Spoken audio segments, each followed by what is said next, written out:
उनका हूँ वो हमारे हैं। चुनाव में तो मतदाता निर्णय करते हैं, दावा करने या नहीं करने से। विधानसभा में भी सारे लोगों ने दावेदारी की थी, सारे लोगों की लुटिया साफ हो गई।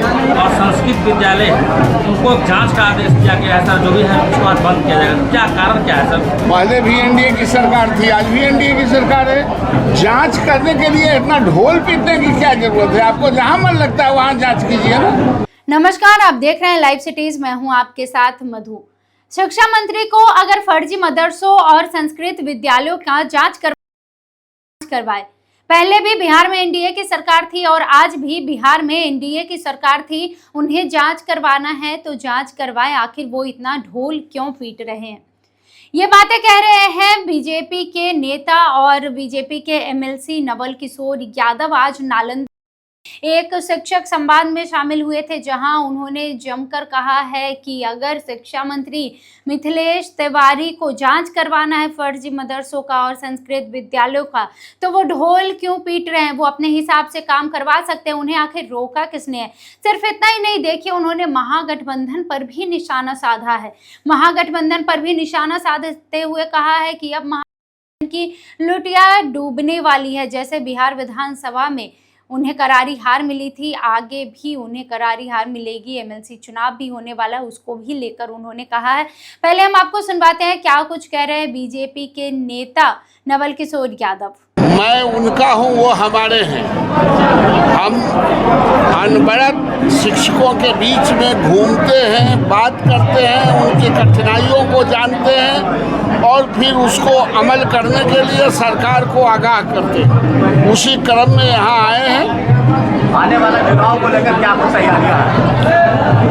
आने वाले चुनाव में हमारा तैयारी नहीं, हमारे शिक्षकों की तैयारी होती है और उसका ये परिणाम है। इसलिए हमारे शिक्षक तैयार रहते हैं तो मैं भी तैयार रहता हूँ। हमारे लिए तो वही सबसे महत्वपूर्ण बात है कि हमारे शिक्षक तैयार हैं कि नहीं। सर, ये जो एमएलसी का जो चुनाव होने वाला है उसमें ऑलरेडी 2 सीटों पर दावा कर रहे हैं। 8 पे एनडीए, 2 पे आरजेडी दावा कर रहे हैं। लोकतंत्र है, सबको दावा करना चाहिए।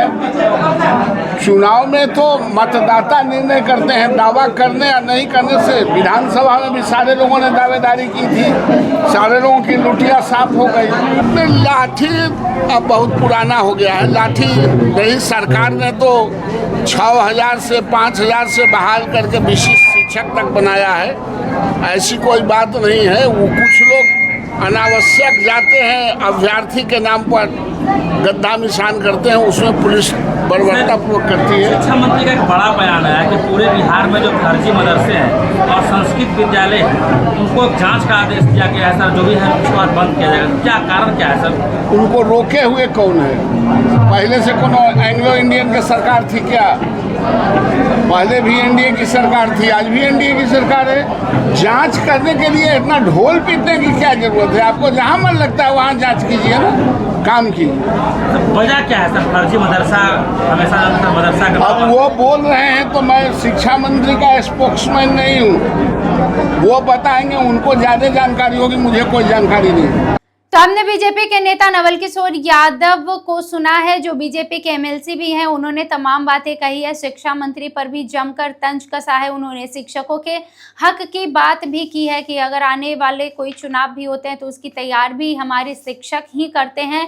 हमारे शिक्षक हमेशा हमारे लिए खड़े रहते हैं, तो मैं भी उसी तरह से हमेशा उनके लिए अपनी तरफ से खड़ा रहता हूँ। लेकिन शिक्षा मंत्री को लेकर जो बड़ी बात कही है नवल किशोर यादव ने, वो भी ने सुना है। महागठबंधन पर भी जमकर निशाना साधते हुए उन्होंने कहा है कि अब महागठबंधन की आगे भी नैया डूबने वाली है। तमाम बातें आपने सुनी है। इन्होंने बीजेपी के एमएलसी नवल किशोर यादव ने जो कुछ भी कहा है। तो फिलहाल के लिए इतना ही, और भी खबरों के लिए देखते रहिए लाइव सिटीज। बहुत धन्यवाद।